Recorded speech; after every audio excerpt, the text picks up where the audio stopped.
Hi everyone. In today's session, I would like to talk about psychology in the diverse context of India. India has a very rich and complex tradition of psychology. It has originated from a different ontology and epistemology. Plurality and multiplicity of ideas are the roots of this psychology. Religious and spiritual understanding is strong in this tradition. At the same time, it accommodated multiple voices. So instead of one psychology, there is a possibility of different psychologies in India. When we look at the mental health traditions, India has an extensive variety of indigenous traditions for healing.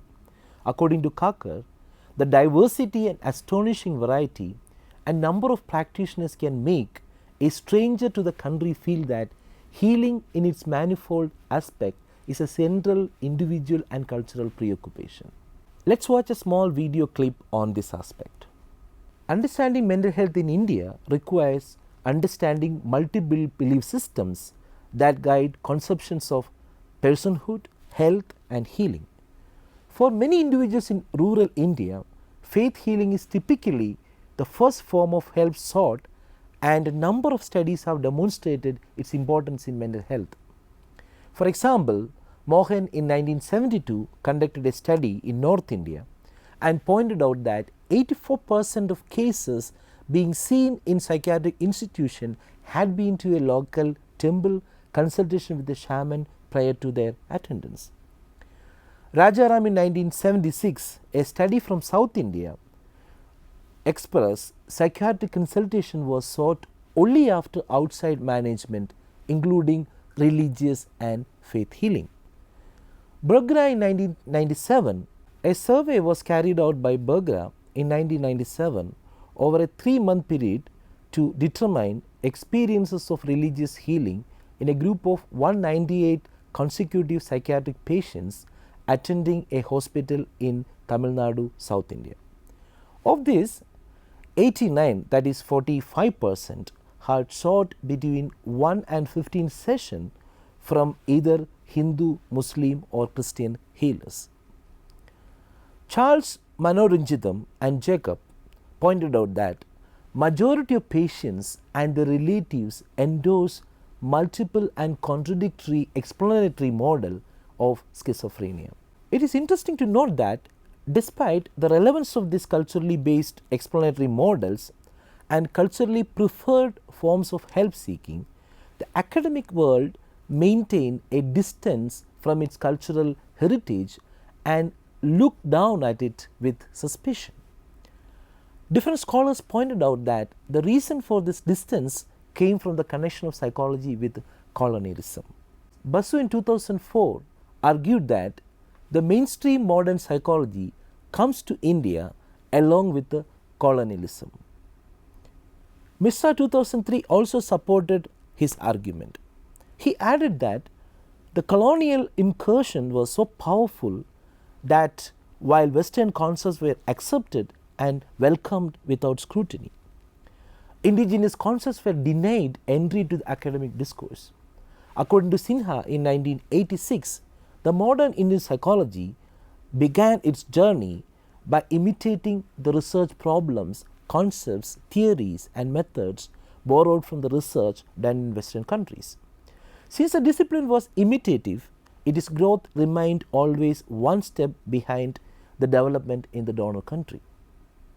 The Western view of mental illness is grounded in 4 major worldviews. 1.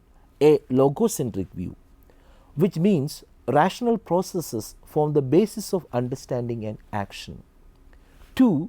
Anthropocentrism, where human beings are the center of all the worldly activities and happenings and reassert individualistic perception of the world. 3. Cartesian dualism, where the dichotomy between mind and matter is assumed. 4. Knowledge is secular.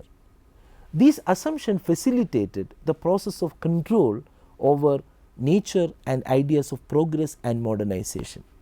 It further supported the postulation that thinking is context free and predominantly rational. It also led to the compartmentalization of knowledge and fixed boundaries between self and others. The Indian way of constructing reality is different. I would like to emphasize on 5 aspects of it. One is context sensitive, space, time and person, which is Desha, Kala and Patra. That is important in determining the course of action. Second important thing is living together in harmony and mutual dependence are the core value of Indian culture. I would like to make a small example to understand this well. In Buddhist tradition, there is a ritual to take permission from the rivers or stream when you construct a house close to it. It looks like very superstitious, but this ritual asserts the idea that human beings are part and parcel of the great whole. The existence of each constituent depends on this harmony. Other major idea of Indian philosophy is about the relational world, which is called the 4 ends of life, Purusharthas. Duty, that is dharma; enjoyment, that is kama; earning of wealth, that is artha; release from the eternal cycle of birth, death and rebirth, that is moksha. The idea of Purusharthas, 4 ends of life, propose that the person situated in a social, physical and cosmic web of relationship. Absence of mind-body divide. Healing function both of mind and body. A purified mind is calm and thus fit for the flow of higher transcendent consciousness. The most form of yoga, body is a subordinate of mind. The body is a mold into which the mind pours itself. A mold that has been prepared and can be changed by the mind. Impurities of the mind not only lead to mental distress and illness, but also physically translated manifest themselves in the body as diseases. Theory of karma. The law of karma or action is the principle governing everything. Knowledge is for emancipation from suffering and liberation. Human beings are not only agents, karta, or doers, but experiences, that is bhokta. These philosophical ideas are also visible in the concept and management of mental illness in India. Kakar in 2012 pointed out the primacy of human mind in the production suffering in Indian context. He argued that life does not happen to us but through us. That is false to believe that someone outside us is responsible for our distress. An experiential understanding of the true nature of the self is sought through intensive practice of certain meditative, contemplative discipline which do not require the presence of religious beliefs. God may be a great help for spiritual progress, but it is not a necessity. It is seeker's own effort and without the intervention of divine grace. In addition to considering these 5 aspects central to Indian philosophy, it is important to understand the view that normal and sick are indistinct and that the patient is inherently connected to his family members, both those alive and ancestral spirit. Thus, the involvement and integration of the patient's relatives in the healing process is critical. Many ritual practiced in the traditions require the active participation of these family members. These family members represent a bridge between sick and normal members in the society or family. For example, a ritual called Sangat.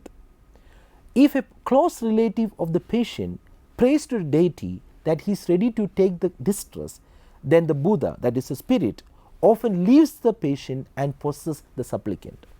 This helps the patient to overcome the feeling of isolation and moral worthlessness. In different healing traditions, the genesis of disturbances to the self is not originated from the early family connections, as it may be the case with Western theories of psychopathology such as psychoanalytic and attachment theories. Not only living members of the family, the ancestral spirit also responsible for the problem.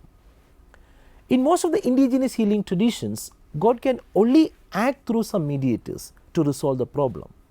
Why this powerful God or deity need a mediator? It reassures the idea that God can act only in relational context. It is a cultural arrangement to rethink about the relational world. For mental health practitioners in India, it is important to be mindful of the client's concession of his or her difficulties that may be grounded in these indigenous worldviews and belief systems. The cultural reading of psychology and mental health in India can help practitioners be familiar with these viewpoints and be effective and culturally competent providers. Thank you. Have a great day.